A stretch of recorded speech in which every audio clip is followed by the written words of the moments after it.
अस्सलाम वालेकुम एवरीवन। इस वीडियो में हम बात करेंगे सीमेंट सेक्टर की कुछ कंपनीज के बारे में, उनके टेक्निकल रिव्यू को देखेंगे, उनके लेवल्स को देखेंगे कि कौन सी कंपनी जो है वो अभी भी पोटेंशियल रखती है अपसाइड के लिए, डाउन साइड के लिए। तो इस वीडियो को एंड तक जरूर देखिएगा। और अगर आप हमारे चैनल पे न्यू हैं तो इस चैनल को सब्सक्राइब करें और बेल आइकन को दबाना मत भूलिएगा, जिससे आपको हमारी लेटेस्ट वीडियो की अपडेट सबसे पहले मिल जाएगी।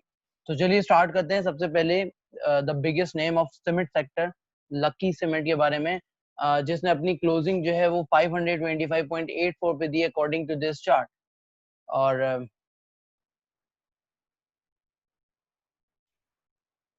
तो इसने अपनी क्लोजिंग दी है 525.84 पे, जबकि हाई इसने फॉर्म किया था 530 का लास्ट वीकेंड पे, मींस फ्राइडे को। और उसके बाद इसने बहुत ही माइन्यूट सा पॉजिटिव जोन के अंदर क्लोजिंग दी है, बस 30 पैसा। तो अब पॉइंट ये आता है कि क्या इसके अंदर लॉन्ग एंट्री बनती है या इसके अंदर लॉन्ग एंट्री नहीं बनती है। सबको यही कंफ्यूजन रहता है। तो सबसे पहले आपको जो देखना है वो ये देखना है कि इसको नेक्स्ट वीक में, मींस के मंडे ऑनवर्ड, इसको इस एरिया को ब्रेक करना बहुत ज्यादा जरूरी है, जो कि आप यहाँ पे मैं बताने जा रहा हूँ 530.89। अगर ये 530.89 के हाई को ब्रेक करके ऊपर पे सस्टेन करता है तो फिर ये अपनी अपवर्ड रैली को कंटिन्यू रख सकता है। और अगर ये इस लेवल को सस्टेन नहीं करता है और इससे नीचे पे ट्रेड करता है तो इसके अंदर फ्रेश एंट्री तो बिल्कुल नहीं बनती है। अच्छा, फिर आप इसके अंदर एंट्री कहाँ ले सकते हैं? तो उसके लिए सबसे पहले तो हम एक ट्रेंड लाइन ड्रॉ करते हैं यहाँ पे, और उस ट्रेंड लाइन के अकॉर्डिंगली देखते हैं कि क्या पॉसिबल ऑप्शन है। तो ये एक ट्रेंड लाइन जो है वो नजर आ रही है, जैसे कि आप यहाँ पे क्लियरली देख सकते हो। तो इसका मतलब ये है कि अगर इसके अंदर थोड़ी सी जो है वो डाउन साइड देखी जाए और ये तकरीबन 516 से 515 के एरिया के ऊपर आता है तो यहाँ पे इसके अंदर बाइंग इस एरिया में बनती है, ठीक है। लेकिन अगर सस्टेनेबिलिटी हो तब, अदरवाइज इसके अंदर 515 के एरिया में भी जो है बाइंग नहीं बनेगी। इसका मतलब है अगर ये इस सपोर्ट लाइन को, जो कि यहाँ पे ग्रीन लाइन आप देख सकते हो, ठीक है, अगर ये इस ग्रीन लाइन को जो है यहाँ पे सस्टेन करता है, मींस रुकता है इस ग्रीन लाइन पे, तो फिर इसके अंदर जो है वो पॉसिबल चांसेस है कि ये यहाँ से पुल बैक दे सकता है। लेकिन अगर इसको अभी रिसेंटली देखें तो ये एरिया जो है ये काफी ज्यादा डेंजरस है। मतलब आप यहाँ पे देख सकते हो ये वाला एरिया, जो कि ये इंडिकेट कर रहा है कि इसके अंदर गैप है। और अगर इसके अंदर गैप है तो टेक्निकली गैप के अंदर जो है इंडेक्स वापस से डाउनवर्ड लेगा अपने गैप को फिल करने के लिए। तो ये 500 का एरिया या 498 99 का एरिया एक्सपेक्टेड है कि ये स्टॉक जो वापस से दिखा सकता है। अब अगर हम इसको अब जो लास्ट इसकी जो क्लोजिंग रही है उसकी बेसिस पे इवेलुएट करें तो आप ये देख सकते हो कि यहाँ पे एक बड़ी कैंडल बनी थी जिसके अंदर हमें प्राइस रिजेक्शन अपसाइड पे देखा गया। उसको मैं अगर जूम इन करूं तो आप यहाँ पे और क्लियरली देख सकते हैं कि यहाँ पे प्राइस रिजेक्शन हुआ। उसके बाद इसने पिन बार फॉर्म करी और ये पिन बार जो है वो इसके प्रीसीडिंग हाई को ब्रेक नहीं कर पाई और इसने सिर्फ 530 का हाई बनाया, जो कि ये एक अर्ली इंडिकेशन है कि यहाँ पे जो अपवर्ड मोमेंटम था या जो बाइंग थी लकी सीमेंट के अंदर वो एग्जॉस्ट हो रही है, ठीक है। तो ये एक अर्ली सिग्नल है इसका कि इसने पिन बार बनाई है। अब अगर पिन बार से के जो क्लोजिंग लेवल है 525, अगर उससे नीचे पे कल क्लोजिंग देता है मंडे ऑनवर्ड, तो इसका मतलब है कि ये मोस्ट प्रॉब्ली के नीचे की तरफ वापस अपना मूव बनाना स्टार्ट करेगा। तो उस टाइम पे आप शॉर्ट पोजीशन के अंदर जा सकते हो, लेकिन शॉर्ट पोजीशन जो है वो 515 के बाद अगर जाते हो तो वो ज्यादा फायदेमंद रहेगी। आपको 10 से 15 रुपए का जो है वो मार्जिन मिल जाएगा उसके अंदर वर्क करने का, इंस्टेड के आप नीचे जाओ, क्योंकि 515 के ऊपर जो है इसकी अल्टीमेट सपोर्ट लेवल है, तो वहां से सपोर्ट लेके रिबाउंड कर सकता है। पहली चीज। दूसरी चीज ये कि इसको अगर हम इंडिकेटर्स की मदद से इवेलुएट करें तो आप यहाँ पे इंडिकेटर्स को भी देख लीजिए। सबसे पहली चीज वॉल्यूम्स। तो वॉल्यूम्स जो है यहाँ पे काफी ज्यादा हुए थे और उसके बाद वॉल्यूम्स जो है वो मतलब ऑन एन एवरेज जो है अगर कहें तो सही है, नॉर्मल लेवल के ऊपर है। लेकिन लास्ट फ्राइडे को जो है इतना ज्यादा वॉल्यूम नहीं लगा, सिर्फ और सिर्फ 421.858 थाउजेंड का जो वॉल्यूम है वो यहाँ पे हमें देखने को मिला। दूसरी चीज ये कि डेली टाइम फ्रेम पे आरएसआई जो है वो काफी ज्यादा अपवर्ड हो चुकी है, और इवन कि अगर आप यहाँ पे इसका मूव देखें तो ये फ्लैट हो गई है अपवर्ड मूव से, जो कि इस चीज को इंडिकेट कर रहा है कि इसके अंदर जो अपवर्ड मूव था वो अब टेम्परेरी तौर पे रुक गया है। इसको करेक्शन लेनी है, करेक्शन के बाद ये वापस अपनी जर्नी जो है स्टार्ट कर सकता है। अगर हम दूसरे एंड पे जाते हैं और एसएमआई इंडिकेटर को देखते हैं तो एसएमआई इंडिकेटर के अंदर जो यहाँ पे आप शेप बनता हुआ नजर आ रहा है इस स्टॉक के अंदर। यहाँ पे आप क्लियरली देख सकते हैं इस वाले एरिया में कि जो ब्लू लाइन है उसका जो स्टीपनेस है वो कम हो रहा है, वो फ्लैट होने की कोशिश कर रहा है, यहाँ पे क्लियरली आप देख सकते हो। ठीक है, और ये जो सिग्नल लाइन है ऑरेंज, ये इसको अप्रोच कर रही है, जिसका मतलब ये है कि अपवर्ड मोमेंटम जो है वो वीक होता जा रहा है, जिसकी वजह से इसके अंदर जो है प्रॉफिट टेकिंग का प्रेशर वो आप जल्द ही देखोगे। ठीक है, तो लकी सीमेंट के अंदर अब अगर इसको कंक्लूड करें तो lucky cement daily time frame के ऊपर बिल्कुल भी बाय नहीं बनता है। ठीक है, इसके बाद हम चलते हैं डीजी खान सीमेंट के ऊपर और डीजी खान सीमेंट को देखते हैं कि डीजी खान सीमेंट के अंदर क्या मूव बन सकता है। सो डीजी खान सीमेंट के अंदर भी हमें जो है वो डाउन मूव देखने को मिला, जैसे कि आप चार्ट के ऊपर अपेरेंटली देख सकते हो। सबसे पहले तो ये इसकी जो मेजर सपोर्ट हमें नजर आती है वो इस वाले एरिया में नजर आती है। ये सपोर्ट जो है वो मेजर होगी इसकी कि 90 का जो एरिया है ये इसको ब्रेक नहीं करना चाहिए। अगर ये करेक्शन लेके नीचे आता है तो 90 का एरिया जो है इसको किसी भी हाल में जो है वो सस्टेन रखना चाहिए। अगर 90 का एरिया ये ब्रेक करता है तो फिर इसके अंदर आप मैसिव करेक्शन जो देख सकते हो, जो कि इसको ड्रैग करेगी तकरीबन इस एरिया के आसपास, जो कि ये वाला लेवल है। ठीक है, और ये तकरीबन तकरीबन 79.45 का एरिया इसको मिलेगा। तो इसका मतलब है कि अगर इसने 90 क्रॉस किया तो जो नेक्स्ट मूव होगा तकरीबन 84 से 79 का एरिया जो है वो बन जाएगा, जहाँ पे ये अपनी जाके सपोर्ट लेगा। ठीक है, ऑनवर्ड। और इस फेज में ये कंसोलिडेशन भी हो सकता है, क्योंकि आप यहाँ देखें कि यहाँ से इस पर्टिकुलर टाइम फ्रेम में इसने कंसोलिडेशन में ही टाइम गुजारा है। मतलब यहाँ से अगर हम इसको देखें तो ये वाला एरिया यहाँ तक ऑलमोस्ट 48 बार्स जो हैं इसकी मींस के 48 डेज तक ये इस पूरे कंसोलिडेशन फेज में रहा था। और उसके बाद जो है इसने यहाँ से ब्रेकआउट देके अपर रैली स्टार्ट की, जो कि तकरीबन 2 जुलाई से स्टार्ट हुई। मींस के न्यू ईयर से, न्यू फिजिकल ईयर से जो है वो स्टार्ट हुई थी। तो ये इसके अंदर एक चीज अब आप यहाँ पे देख सकते हो, जो मूव बन रहा है वो इस टाइप का मूव बन सकता है। इसको भी अपना हाई साइड जो ब्रेक करना बहुत ही ज्यादा जरूरी है। अगर ये ब्रेक नहीं करता है तो इसके अंदर भी आप डाउन साइड रैली एक्सपेक्ट कर सकते हो इजिली। तो ये मैं बनाने जा रहा हूँ, इसको फिर मैं बोल्ड करके आपको दिखाता हूँ और जूम इन करके यहाँ पे इस मूव को भी देख सकते हैं क्लियरली, ये एरिया। तो मोस्ट प्रॉब्ली ये इस तरह का आउटलुक दे। अगर ये अपना हाई को क्लोज करता है 106.60 और ये जो हाई था 106.50 मींस 10 पैसा इसने नीचे पे हाई बनाया अपना, तो इसका मतलब ये हो गया। और इसकी क्लोजिंग भी 104.98 के ऊपर आई है, तो यहाँ से नीचे की रैली जो है ये इजीली बना सकता है। जो एक इसको टेम्परेरी सपोर्ट मिलेगी वो मिलेगी इस एरिया पे, जो टेम्परेरी सपोर्ट होगी इसकी। ठीक है, ये वाला एरिया जो कि है 98 का, 98 टू 97, या आप हाई ले लो 97.85। इस एरिया पे इसको टेम्परेरी सपोर्ट मिलेगी, और अगर ये सपोर्ट इसके लिए बहुत ज्यादा नहीं रहती है तो नीचे ये काफी गिर सकता है। इसके ऊपर एक और चीज अप्लाई करके देखते हैं, फिब रेशो को भी अप्लाई करके देखते हैं, क्योंकि ये अपना टॉप साइड बना चुका है। तो अगर ये वाकई करेक्शन मोड में जाता है तो इसका फिब रेशियो जो है वो कहाँ तक आ रहा है। तो इस वाले लेवल से इस फिब को लेते हैं and let's draw it here. First of all fib को थोड़ा सा एडजस्ट कर लें।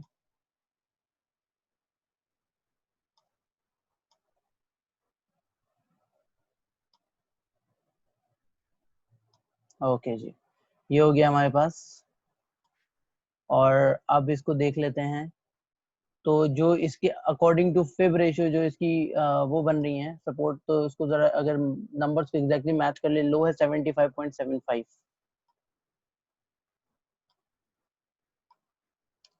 75.75, और इसके हाई को भी एग्जैक्टली मैच कर लेते हैं 106.60, ये बिल्कुल एग्जैक्टली मैच है। तो इसके अकॉर्डिंगली जो इसकी फर्स्ट 23.6% की करेक्शन है वो है 99 का एरिया।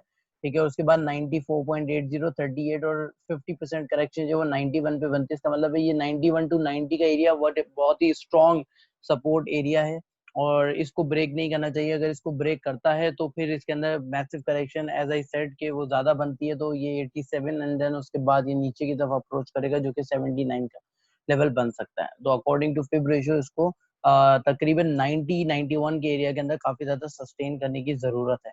अगर वो तोड़ी तो और नीचे जा सकता है।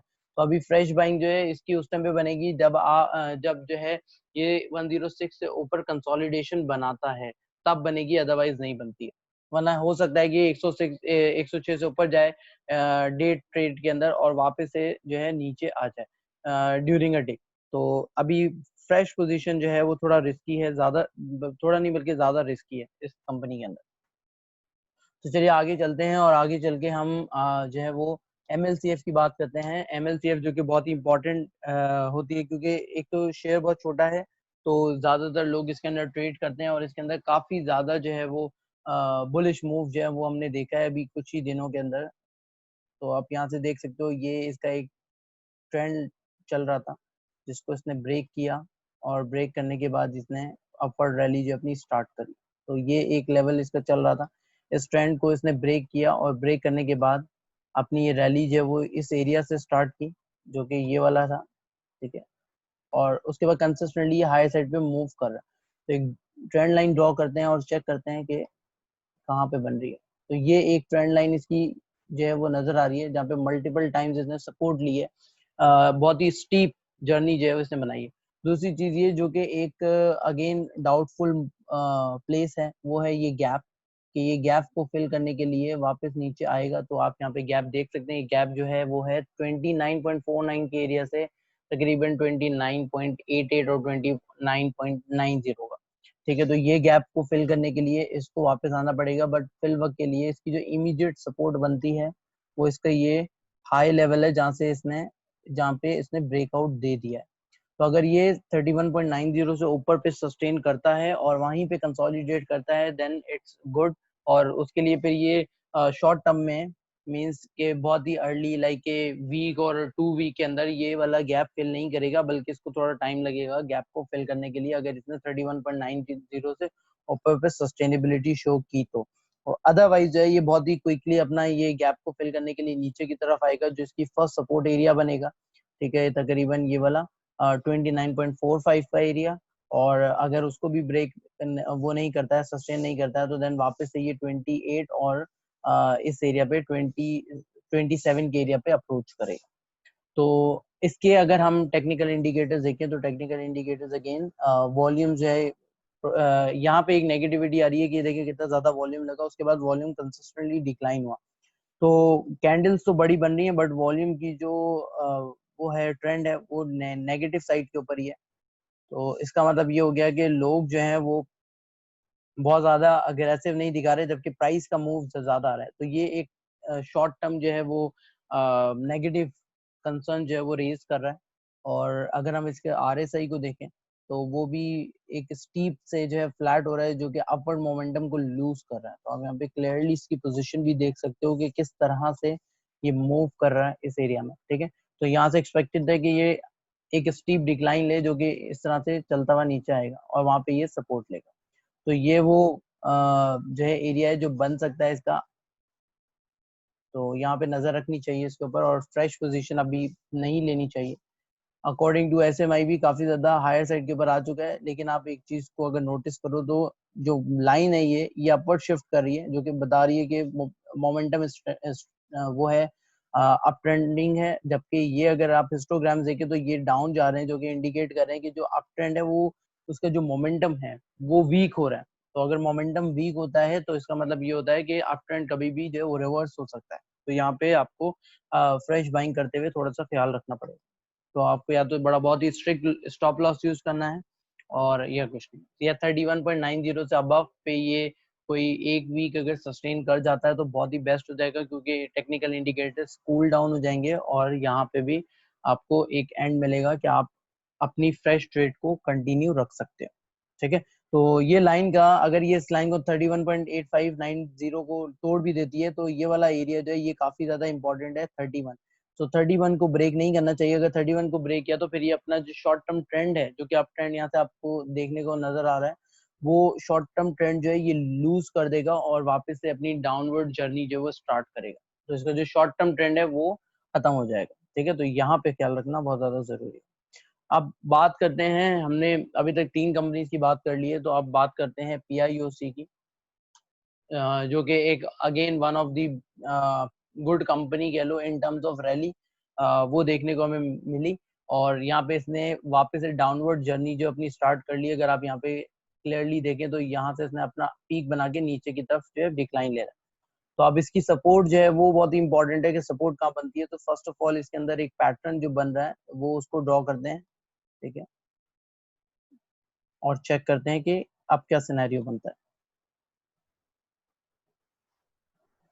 तो ये एरिया जो है वो नजर आ रहा है इसका, this is the support line and this would be the resistance area और even this support line too. तो फर्स्ट ऑफ ऑल ये गैप था इसका, तो गैप फिल करने के तो लिए ये बहुत ही ज्यादा मतलब कह लें क्लोज है, तो ये जल्द ही गैप फिल कर देगा जल्दी गैप फिल कर देगा ये इस एरिया के आसपास यहाँ पे, ठीक है। तो इसका मतलब ये हो गया कि यहाँ पे इस लाइन पे आना लाइक के 68.78 और 68.90 के आसपास आना तो बहुत ही ज्यादा इसका श्योर है कि ये जल्दी से आ जाएगा। बट इस एरिया पे इसको सपोर्ट लेना भी बहुत ज्यादा इंपॉर्टेंट है। अगर सपोर्ट नहीं लेता तो वापस से ये तकरीबन 64 63 के एरिया के ऊपर आपको वापस मिलेगा, जहाँ पे इसको ये मल्टीपल टाइम इसने सपोर्ट लिया है और काफी स्ट्रॉन्ग जो है वो साइन नजर आ रहा है कि ये वाली जो ट्रेंड लाइन है बन रही है शॉर्ट टर्म में, ये काफी ज्यादा स्ट्रेंथन हो सकती है इसके लिए, ठीक है। तो यहाँ पे आप री बाइंग अपनी प्लान कर सकते हो 63 64 और 65 एम एन, ठीक है। तो इस बैंड के अंदर आप अपनी री बाइंग प्लान कर सकते हो, अदरवाइज नहीं कर सकते, ठीक है। तो ये एक एरिया। और अगर आप साइड पे देख लें तो आप साइड पे इसकी जो रेजिस्टेंस एरिया है वो ये बन चुका है क्योंकि इसने यहाँ से रिवर्ट लिया था। तो that could be the resistance area 74.71 or the highest level of 74.60 61 74.61 would be the highest level। तो वो इसका रेजिस्टेंस एरिया उसको ब्रेक करके ऊपर पे सस्टेन करना बहुत ज्यादा जरूरी है। इसके टेक्निकल इंडिकेटर्स को अगर देखें तो इसमें भी यही हो रहा है कि वॉल्यूम्स डिक्लाइनिंग साइड के ऊपर हैं, लोगों की जो पार्टिसिपेशन रेट है वो डिक्लाइन हो रहा है और इसकी आरएसआई जो है वो हाई साइड पे थी जहाँ से इसने रिवर्ट लिया है और ऐसे में ही इंडिकेटर के ऊपर ये सेल सिग्नल जो है वो क्रिएट करने जा रहा है ये इस एरिया के अंदर। तो आप यहाँ पे देख सकते हो कि ये सेल साइड सिग्नल क्रिएट करने जा रहा है। तो जितनी दफा भी इसने इस तरह का मूव बनाया है जो कि यहाँ पे आपको नजर आ रहा है कि जब जब इसने अपनी सिग्नल लाइन को ब्रेक किया है तो आप यहाँ पे देख सकते हो एक डाउन मूव जो है वो बनता हुआ नजर आ रहा है।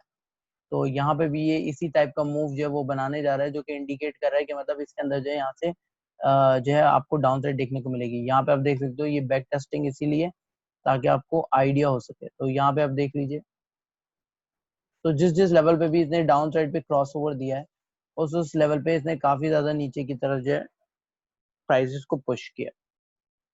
तो ये एक इंडिकेशन है जहां से आपको ये चीज पता चल सकती है।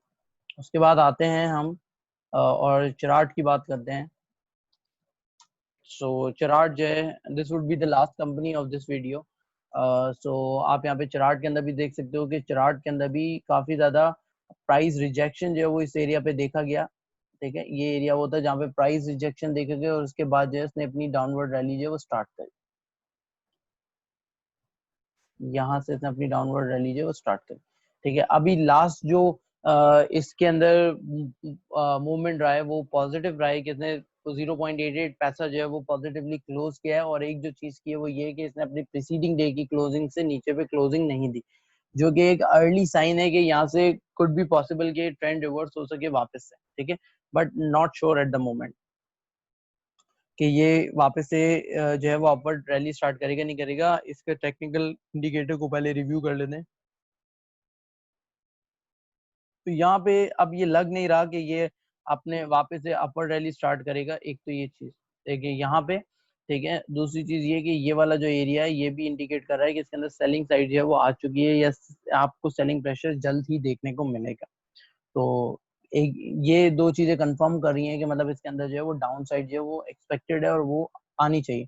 अगर डाउन साइड आती है तो अब क्योंकि यहाँ पे हिस्टोरिकल अगर देखें हम कि कोई सपोर्ट रेजिस्टेंस एरिया मिल रहा है या नहीं मिल रहा, तो उसके अंदर अगर ये वाला जो लेवल है जो कि है 111 111 का लेवल वो है जहाँ पे इसको इमीडिएट सपोर्ट मिल सकती है क्योंकि करंटली स्टॉक ट्रेड कर रहा है 114 रुपए 57 पैसे के ऊपर। तो 111 का वो एरिया है जहाँ पे इसको हिस्टोरिकली साइड से हॉरिजॉन्टल सपोर्ट नजर आ रही है, ठीक है। 111 से 112 का।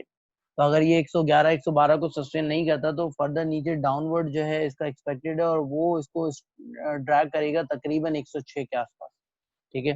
तो ये वो एरिया होगा जो कि इसकी मोस्ट एक्सपेक्टेड सेलिंग साइड बन सकती है और आपको ये एरिया देखने को मिलेगा क्योंकि टेक्निकल इंडिकेटर्स भी ओवर बॉट पोजीशन के अंदर है और बेयरिश मूव जो है वो एक्सपेक्ट की जा सकती है। ओवरऑल अगर सीमेंट सेक्टर की बात करें तो ओवरऑल सीमेंट सेक्टर के अंदर जो है वो सेलिंग ही बनती है अभी at this level. Currently cement sector के अंदर पॉजिटिव मोमेंटम को फ्यूल करके बढ़ाया गया है, जिसकी बेस जो है वो कंस्ट्रक्शन सेक्टर के ऊपर जो पैकेजेस अनाउंसमेंट थे वो थे और इंटरेस्ट रेट कट डाउन था, जिसकी वजह से लोग एक्सपेक्ट कर रहे थे कि बहुत ही ज्यादा अच्छा हो गया और रैली बना चुके हैं। अब क्योंकि रिजल्ट सीजन भी स्टार्ट होने वाला है और रिजल्ट सीजन के अंदर भी ऑलरेडी नो कि मतलब सीमेंट सेक्टर के जो रिजल्ट्स होंगे वो किस तरह के आएंगे, क्योंकि इनके ऊपर जो मल्टीपल डेंट पड़ा है। जो इंटरेस्ट रेट है वो इस ईयर में काफी ज्यादा रिड्यूस हुआ है। तो जो लास्ट क्वार्टर था, लास्ट क्वार्टर जो होगा फोर्थ क्वार्टर FY20 का, उसके अंदर थोड़ा बेनिफिट मिल जाएगा और साथ साथ जो ऑनवर्ड बेनिफिट होगा वो इसका अब FY21 के फर्स्ट क्वार्टर सेकंड क्वार्टर से मिलना स्टार्ट होगा, तो मैसिव इम्पैक्ट होगा इनका। लेकिन अभी भी जो इनके प्रीवियस लॉसेस हैं, जो कि इस ग्रॉस बेसिस के ऊपर इन्होंने लॉसेस किए थे, वो लॉसेस को रिकवर होने में थोड़ा सा टाइम लगेगा, क्योंकि इकोनॉमिक एक्टिविटीज जो है वो श्रिंक हो चुकी। तो कंस्ट्रक्शन सेक्टर, स्टील सेक्टर आपका उसी टाइम पे चलेगा जिस टाइम पे जो है आपकी इकोनॉमी जो है वो बिल्कुल बेहतरीन तरीके से चल रही हो। सो अभी इसके अंदर जो है वो करेक्शन एक्सपेक्टेड है, तो फ्रेश बाइंग जो है वो not recommended.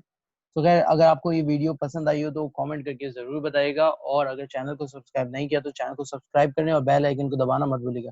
Thank you so much for watching this video.